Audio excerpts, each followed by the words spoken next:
Welcome to today's topic. We're coming at you from our studio at the SUWANEE Sports Academy. SSA is the capital for grassroots basketball in the Southeast and beyond, and we're very happy to be here. Today we will be talking about basketball players who give true meaning to the term student athlete.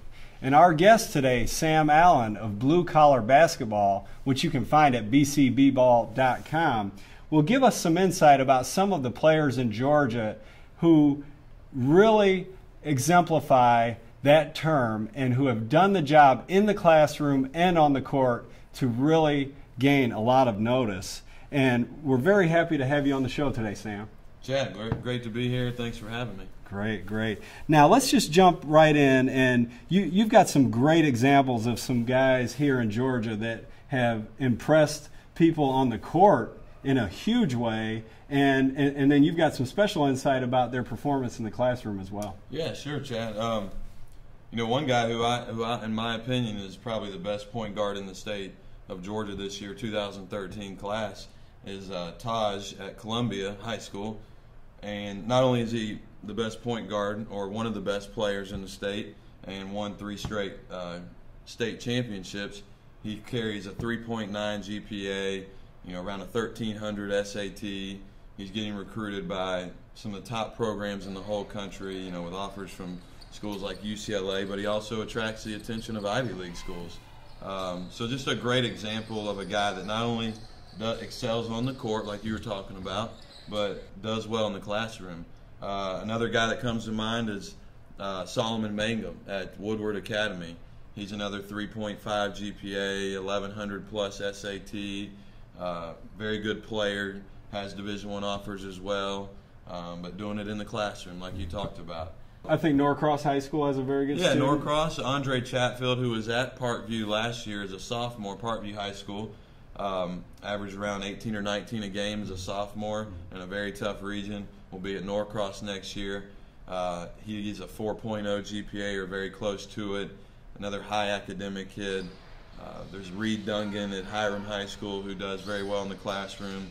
You know, 3.4 GPA, and he's attracting Division I interest.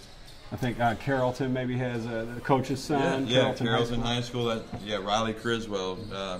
His dad's his coach there. But Riley came into the summer, and he didn't have much interest going at all, and had a great summer session with Atlanta All-Stars, and he's top 5 in his class, and he's a 6'7" forward guard type player that has over a dozen Division I offers now. So all these guys, and again, there's so many more out there, but all these guys are just doing it on the court and then doing it in the classroom. Just a great example of student athlete. Yeah, and you know, that's a great concentration of an impressive guys here in the metro Atlanta area. And then if you go east on I-20 towards Augusta and eventually Columbia, South Carolina, there are guys like Frank Booker, who we had on ABR TV episode 2 just last week.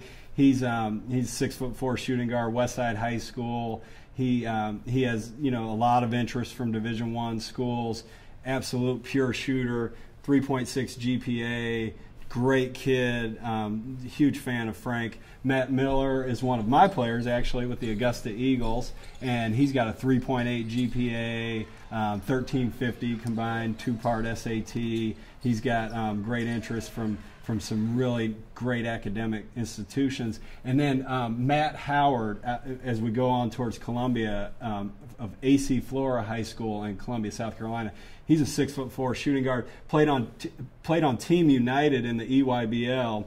Great athlete, real bouncy, real fun to watch, tough kid, aggressive kid, and he's got schools like Harvard and Stanford really interested in him, which, you know, you can't get any better when it comes to a life decision to go to an institution like that, or like those. And then Vincent HICKLIN plays for the Southern Stampede, goes to Lower Richland, but he plays for the Southern Stampede, 6'6", really athletic guy, great academic record as well. And one of the things that I'd say is basketball is such a competitive sport. There are so many people trying to be great, and but there are relatively few people who are distinguishing themselves at that same level in the classroom. And so we're naming some of those guys today, and they really put themselves in a great position when they do both of those things, don't they? Because what better position can you be than a guy like TAHJ, who is, like you said, as good as they come? He can go to UCLA, or he can, possibly go to an Ivy League school. I mean, 18 years old, what better position could you ask for? Yeah, I mean, I agree, Chad. That creates a tough dilemma for a kid, because, do you go to the school that's going to be getting on ESPN and getting a lot of notoriety nationally at like a program like a UCLA, or do you give up some of that and go to an academic prestigious school like a Harvard or a Cornell or whatever Ivy League school that you choose?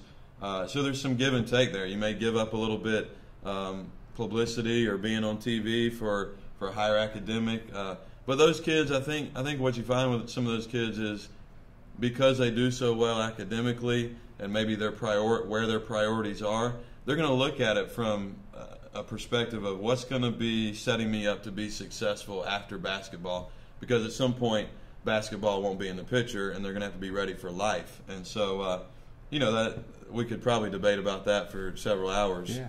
Well, one interesting thing, we've been around for a while, so we've heard all the statistics about, one in, I don't know if it's 10,000 or 100,000 actually make a living playing the game or advance all the way to the NBA.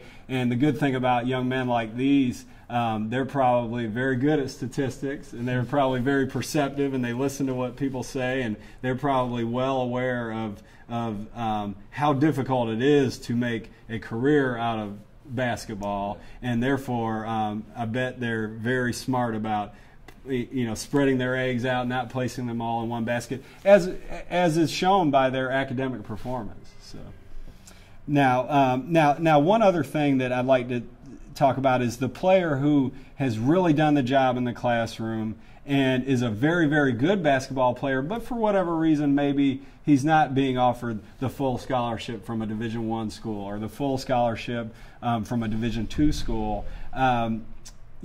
He's actually in a great position as well, whereas most people, if they go to a private college, a Division III school, or any college where they're not able to access athletic scholarship funds, they're in a position where they have to pay a lot, or they have to take out student loans, or they can't play basketball because they have to work, and which is fine, but it takes away that opportunity to play sports.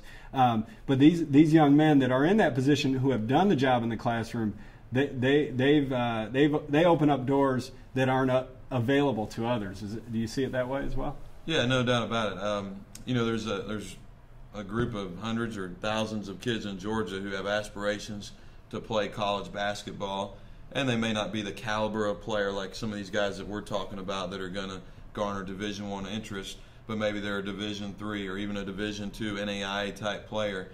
And if they do not do well academically, specifically for a Division III school who doesn't offer athletic scholarship, they're going to have a tough time fulfilling that dream. So their focus in the classroom becomes paramount to them fulfilling or getting to that college basketball level that they're trying to get to. Okay, Sam, now tell us about your service. Tell us about the events coming up and just what you do in general in the world of basketball. Yeah, well, blue-collar basketball, we do a few different things. One of which, first off, I'll talk about is the training piece. We work with individuals, small groups, and teams, high school and college level players mostly. We do some work with middle school age, and then we do some implementation of offensive and defensive systems with different high school programs or even college programs.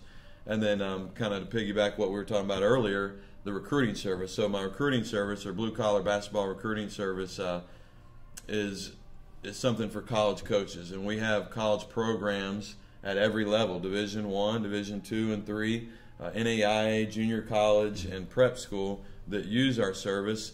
And really, we have, what we're trying to do is help athletes, help high school players, and colleges alike find the right fit. Okay, now Sam, tell us about the event on September 15th here at SUWANEE, your exposure event. Yeah, here at SUWANEE, obviously, in my opinion, maybe the best facility in the metro Atlanta area to have an event like this, and it's the Team Belief / Blue Collar Exposure Showcase. We'll have high school players, we'll have junior college and prep school players, we'll have college coaches here, we'll have different media outlets covering the event, we'll have iHigh here streaming it online. It'll just be a great event for players to really kickstart or jumpstart their fall recruiting or really build on what they have going right now. Right. So we're very excited about it. Are you willing to share anything about December 15th? I have a little inside knowledge about that. Yeah, December 15th. Very excited about this announcement, and you guys will be partnering up with us on it.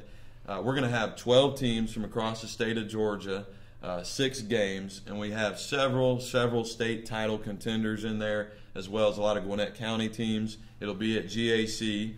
Obviously, they'll be in the event. We're going to have schools like Norcross, Eagles Landing, who's one of the favorites at the 4A level, Morgan County, Buford High School. Columbia is going to be in there, who's won it 3 straight.